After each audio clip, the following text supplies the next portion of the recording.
Assalamualaikum warahmatullahi wabarakatuh. Perkenalkan, nama saya Sri Mulyani. Saya dari program studi Pendidikan Guru Madrasah Ibtidaiyah semester 4, Fakultas Studi Islam Universitas Muhammadiyah Riau. Di sini saya akan menjelaskan jawaban dari soal-soal ujian tengah semester pada matkul belajar dan pembelajaran yang diampu oleh Ibu Yesika Novita Rahmi MPD. Baiklah, untuk yang pertanyaan pertama, yaitu seorang siswa mengalami keterlambatan dalam membaca sehingga gurunya memberikan bimbingan secara rutin selesai akhir pembelajaran. Setelah beberapa bulan, siswa tersebut mampu membaca dengan fasih dan mulai bisa menghafal. Nah, jelaskan perbedaan antara proses belajar dan pembelajaran dalam kasus tersebut serta peran guru dan siswa dalam proses pembelajarannya. Baiklah, saya akan menjawab dari pertanyaan yang pertama. Yang pertama, kita membedakan dulu perbedaan antara belajar dan pembelajaran. Yang pertama yaitu belajar. Apa itu belajar? Belajar adalah proses yang dilakukan oleh siswa secara mandiri untuk memahami atau menguasai sesuatu. Dalam kasus yang tadi, siswa harus berusaha membaca dan menghafal dengan kemampuan sendiri. Kemudian yang kedua, pembelajaran. Apa itu pembelajaran? Pembelajaran adalah proses yang dirancang dan dipandu oleh seorang guru untuk membantu siswa belajar. Misalnya, guru memberikan bimbingan rutin setelah pelajaran untuk membantu siswa membaca dengan lebih baik. Kemudian, pertanyaan yang kedua dari soal yang pertama tadi itu mengenai peran guru dalam proses pembelajaran. Nah, apa peran guru dalam proses pembelajaran? Yaitu yang pertama, peran guru dalam proses pembelajaran, guru sebagai pembimbing. Nah, seorang guru memberikan bimbingan secara rutin untuk membantu siswa mengatasi kesulitan dalam membaca. Kemudian yang kedua, guru sebagai fasilitator. Nah, seorang guru menciptakan lingkungan belajar yang mendukung agar siswa merasa nyaman dan memotivasi untuk belajar. Kemudian peran guru dalam proses pembelajaran yang ketiga yaitu guru sebagai motivator. Nah, seorang guru harus memberikan dukungan dan semangat kepada siswa agar tetap berusaha dan tidak menyerah dalam belajar dan membaca. Kemudian yang ketiga, apa peran siswa dalam proses pembelajaran? Nah, di sini siswa juga berperan dalam proses pelajaran, yaitu yang pertama, siswa harus berusaha dan berlatih. Di sini di mana seorang siswa secara aktif mengikuti bimbingan guru dan berlatih membaca di luar jam pelajaran. Kemudian yang kedua, siswa harus bersikap terbuka. Seorang siswa menerima masukan dan koreksi dari guru untuk memperbaiki kemampuan membaca. Kemudian yang ketiga, mandiri. Seorang siswa berinisiatif untuk menghafal dan meningkatkan kemampuan membaca secara mandiri setelah mendapatkan bimbingan. Jadi, kesimpulannya, perbedaan utama antara belajar dan pembelajaran terletak pada siapa yang melakukan dan mengarahkan proses tersebut. Belajar adalah usaha dari siswa sendiri, sedangkan pembelajaran adalah proses yang dipandu oleh guru.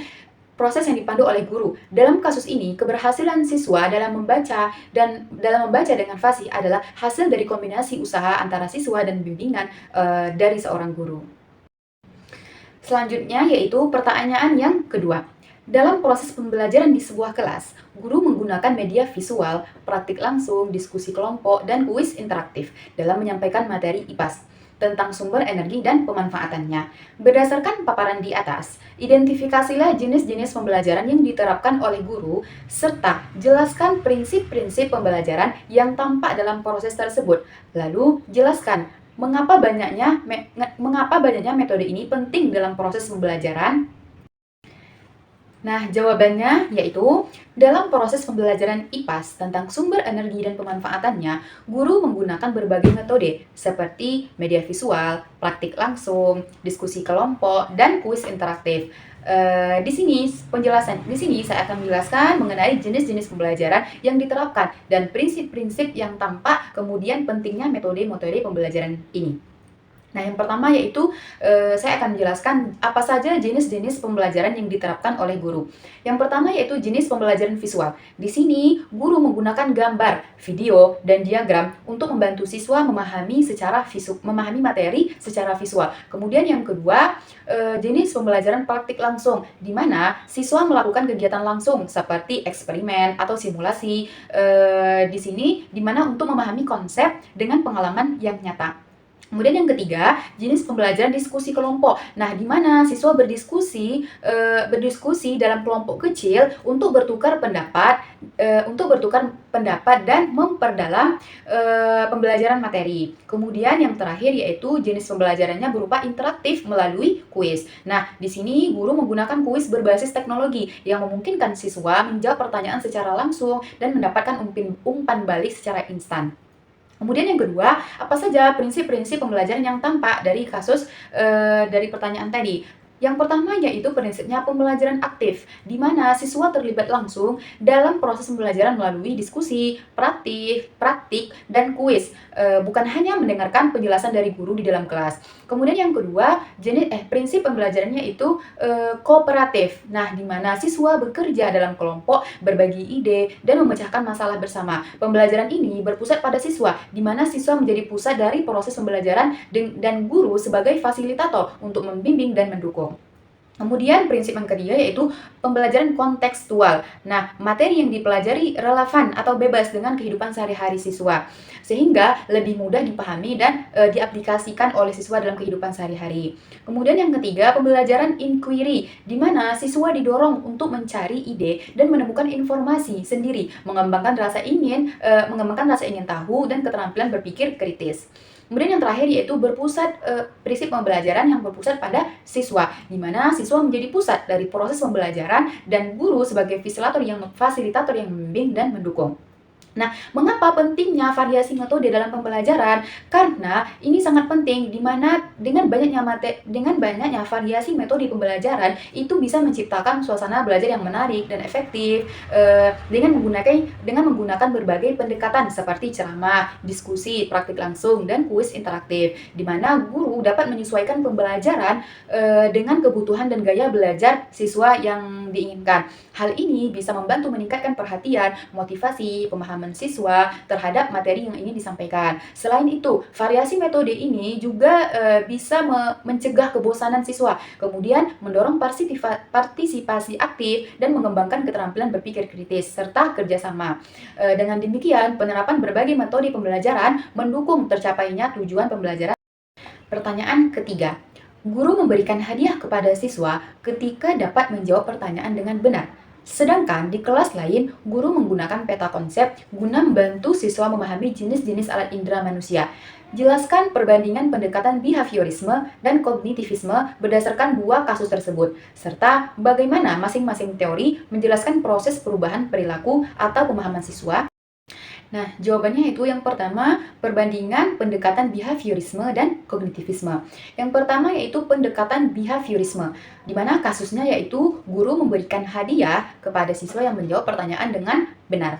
Nah, pendekatan behaviorisme di sini menekankan bahwa belajar adalah perubahan perilaku yang dapat diamati, yang terjadi sebagai respons terhadap stimulus dari lingkungan.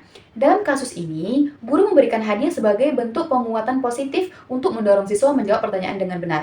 Teori ini menekankan bahwa perilaku dapat dibentuk melalui pemberian hadiah atau hukuman. Nah, teori ini juga berfokus pada hubungan antara stimulus, yaitu tadi berupa hadiah, dan respons, yaitu berupa jawaban benar, tanpa mempertimbangkan proses mental internal siswa. Perubahan perilaku ini dianggap sebagai indikator utama keberhasilan belajar. Kemudian yang kedua, pendekatan kognitivisme. Nah, pendekatan kognitivisme ini berupa kasus guru menggunakan peta konsep untuk membantu siswa memahami jenis-jenis alat indera manusia. Nah, dalam kasus ini menggunakan pendekatan kognitivisme, di mana pendekatan kognitivisme ini menekankan bahwa belajar adalah proses aktif yang melibatkan pemahaman, pengolahan, dan penyimpanan informasi dalam pikiran. Dalam kasus ini juga, guru menggunakan peta konsep untuk membantu siswa mengorganisasi dan mengaitkan informasi baru dengan pengetahuan yang sudah dimiliki oleh siswa. Teori ini berarti berfokus pada proses mental internal siswa seperti berpikir, memahami, mengingat sebagai kunci utama dalam pembelajaran. Kemudian apa proses perubahan perilaku atau pemahaman dari teori behaviorisme dan teori kognitivisme? Yaitu yang pertama, pendekatan behaviorisme dalam kasus guru memberikan hadiah kepada siswa yang menjawab pertanyaan dengan benar, yaitu behaviorisme adalah teori belajar yang menekankan bahwa perilaku dipelajari melalui interaksi dengan lingkungan, khususnya melalui proses penguatan, reinforcement, dan hukuman yaitu punishment. Dalam kasus ini, pemberian hadiah oleh guru berfungsi sebagai penguatan positif yang mendorong siswa untuk mengulangi perilaku menjawab dengan benar. Nah, menurut B.F. Skinner, ini dikenal sebagai operant conditioning, di mana perilaku diperkuat atau dilemahkan berdasarkan konsekuensinya. Dengan demikian, perubahan perilaku siswa terjadi karena adanya asosiasi antara tindakan menjawab dengan benar dan konsekuensi yaitu positif, yaitu dengan mendapatkan hadiah. Kemudian pendekatan kognitivisme dalam kasus guru menggunakan peta konsep untuk membantu siswa memahami jenis-jenis alat indera manusia. Nah, kognitivisme di sini menekankan bahwa belajar adalah proses internal yang melibatkan pemahaman, pengolahan, kemudian penyimpanan informasi dalam pikiran. Dalam kasus ini, penggunaan peta konsep membantu siswa mengorganisasi informasi baru dan mengaitkannya dengan pengetahuan yang sudah dimiliki, membentuk struktur mental yang disebut skema. Jean Piaget menjelaskan bahwa proses ini melibatkan asimilasi, yaitu mengintegrasikan informasi baru ke dalam skema yang sudah ada, dan akomodasi, yaitu menyesuaikan skema yang ada untuk memasukkan informasi baru yang bersama-sama mendorong perkembangan kognitif siswa.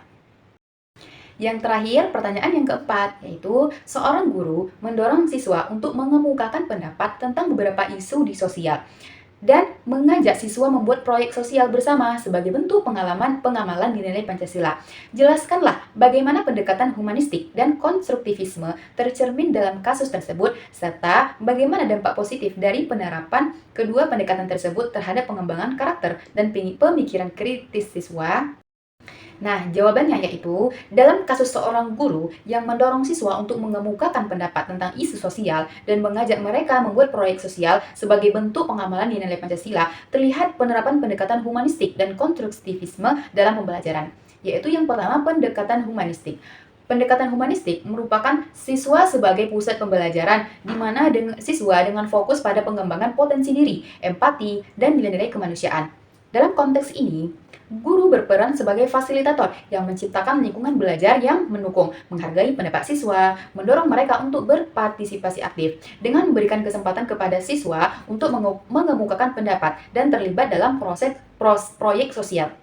Guru juga membantu siswa mengembangkan rasa tanggung jawab, empati, dan kesadaran sosial. Hal ini sejalan dengan tujuan pendekatan humanistik yang menekankan pada pembentukan karakter dan aktualisasi diri siswa. Kemudian yang kedua yaitu pendekatan konstruktivisme. Pendekatan konstruktivisme ini menekankan bahwa siswa membangun pengetahuan melalui pengalaman dan interaksi dengan lingkungan. Dalam kasus ini juga keterlibatan siswa dalam proyek sosial memungkinkan mereka untuk mengaitkan teori dengan praktik, serta mengembangkan pemahaman yang lebih mendalam tentang nilai-nilai Pancasila. Melalui diskusi dan kolaborasi, siswa juga belajar untuk berpikir kritis, memecahkan masalah, dan membuat keputusan secara mandiri. Di sini guru juga berperan sebagai pembimbing yang membantu siswa mengaitkan pengalaman mereka dengan konsep-konsep yang telah dipelajari, sehingga pembelajaran menjadi lebih bermakna. Adapun dampak positif terhadap pengembangan karakter dan pemikiran kritis, yaitu yang pertama, pengembangan karakter, di mana siswa belajar untuk menghargai pendapat orang lain, bekerja sama dalam tim, bertanggung jawab dengan tugas yang diberikan. Mereka juga mengembangkan empati dan kesadaran sosial melalui keterlibatan langsung dalam proyek yang berdampak pada masyarakat. Nah, kemudian yang kedua, dampak positifnya yaitu pemikiran kritis. Melalui diskusi dan pemecahan masalah, siswa dilatih untuk menganalisis informasi, mengevaluasi berbagai sudut pandang, dan membuat keputusan yang tepat. Hal ini meningkatkan kemampuan mereka dalam berpikir secara logis dan reflektif. Dengan demikian, integrasi pendekatan humanistik dan konstruktivisme dalam pembelajaran tidak hanya meningkatkan pemahaman siswa terhadap materi, tetapi juga membentuk mereka menjadi individu yang berpikir kritis, bertanggung jawab, dan memiliki karakter yang kuat. Demikian penjelasan dari ujian tengah semester pada mata kuliah belajar dan pembelajaran dari saya, Sri Mulyani. Semoga yang semoga yang menyaksikan bisa mengambil pelajaran yang telah saya sampaikan. Terima kasih juga kepada Ibu Yesika Novita Rahmi sebagai guru pembimbing pada mata kuliah belajar dan pembelajaran. Saya tutup. Wallahul muwafiq ila aqwamit thoriq. Assalamualaikum warahmatullahi wabarakatuh.